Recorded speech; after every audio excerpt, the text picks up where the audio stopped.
التفت في كنيسة كبيرة جدا، فكان في واحد شاب ومعه قسيسة وقسيس وماسك الإنجيل وقاعد يقرأ بصوت عالي خطبة جيسوس يعني عيسى وقاعد وشغال يخطب. قلت للشباب شباب ليش ما نروح نتكلم معه عن الإسلام؟ قلت لابد تكون بطل وجريء. قالوا يا شيخ طيب هذا يمكن ممنوع. قلت ليش ممنوع؟ في أحد قال لكم ممنوع؟ قالوا لا. قلت أنا أدري إبليس يقول لكم ممنوع. لا ما هو ممنوع. الآن هو أليس يتكلم لأجل الناس يأتون إليه ويدعوهم إلى النصرانية؟ قالوا بلى. قلت طيب خليه يدعوني. قالوا يا شيخ يمكن يصير لك مشكلة. يمكن. دائما الشيطان يعني مثل ما قال الله تعالى ليحزن الذين آمنوا وليس بضارهم شيئا، دائما يحاول أنه يقعد من همتك. قلت المهم أنا بروح، تروحون معي الله يحييكم، ما بتروحون اجلسوا. قالوا يا شيخ طيب انتبه. لا. قال المهم أحد بيروح معي. قالوا لا بصراحة احنا، واحد قال أنا مشغول والثاني بنقز للباص والثالث.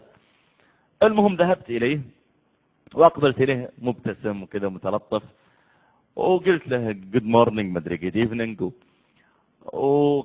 وأغلق كتابه ونظر إلي وابتسم ورد علي. قلت له أنت تقرأ من الإنجيل؟ قال نعم. قلت ما شاء الله أنا ودي أشوف الإنجيل من زمان، ممكن أراه؟ قال نعم وفرح يعني وراني الإنجيل. قلت طيب أنت الآن تدعو الناس إلى النصرانية؟ قال نعم. قلت ادعني. قالوا أنت تبغى تصير نصراني؟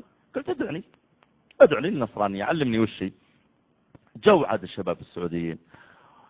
فقال انك تحب المسيح. قلت انا احب المسيح. ما يحتوى القسيس الثاني جاء. قلت طيب ما دام الله يحب ان يكون عنده اولاد، ليش ما عنده الا ولد واحد؟ ليش ما عنده 10 ولا 20 ولد؟ قال ها. قلت ايه صح، انت تقول الان الله عنده ولد اسمه عيسى صح؟ قال نعم.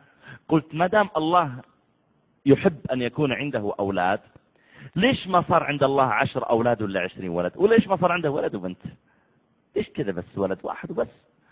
أنا لو ما عندي إلا ولد وأنا أحب الأولاد دبرت نفسي تزوجت لحد ما يصير عندي أولاد كثير.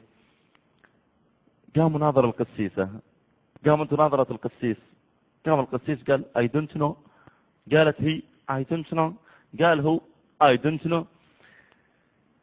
قلت طيب أنا سأقرأ عليكم كلامين واعطوني ايش الفرق بينهما. قالوا تفضل. قلت اسمعوا. قالوا طيب. قلت انتم هل سبق ان سمعتم كلاما عربيا؟ قالوا لا. هل سبق قرأتم شيئا عن الاسلام؟ قالوا لا. هل سبق تكلمتم مع عرب؟ قالوا لا. قلت زين هذا اللي ابغاه. اسمعوا الان بعطيكم كلام بالعربي جملتين واعطوني ايش الفرق بينهما. قالوا طيب.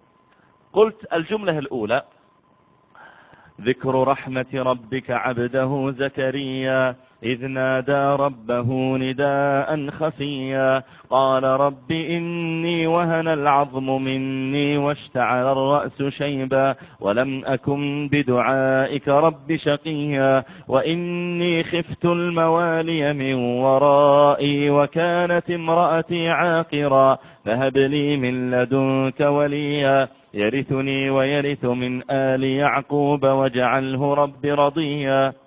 قلت هذا الكلام الأول. قالوا طيب. قلت خذوا الكلام الثاني. قالوا نعم. قلت ذهب أحمد إلى السوق واشترى تفاحا ثم رجع إلى بيته وضيع المفتاح ثم طرق باب جاره ففتح له الباب. رتلت القرآن وجبت كلام من عندي ورتلته. قلت هل اكتشفتم فرقا بين الكلامين؟ قالت العجوز يس. قلت فهمتي شيء؟ قالت لا ما فهمت شيء. قلت إذن كيف عرفت أن هناك فرقا؟ مادام ما فهمت شيء كيف عرفت أن في فرق؟ قالت قلبي فرق.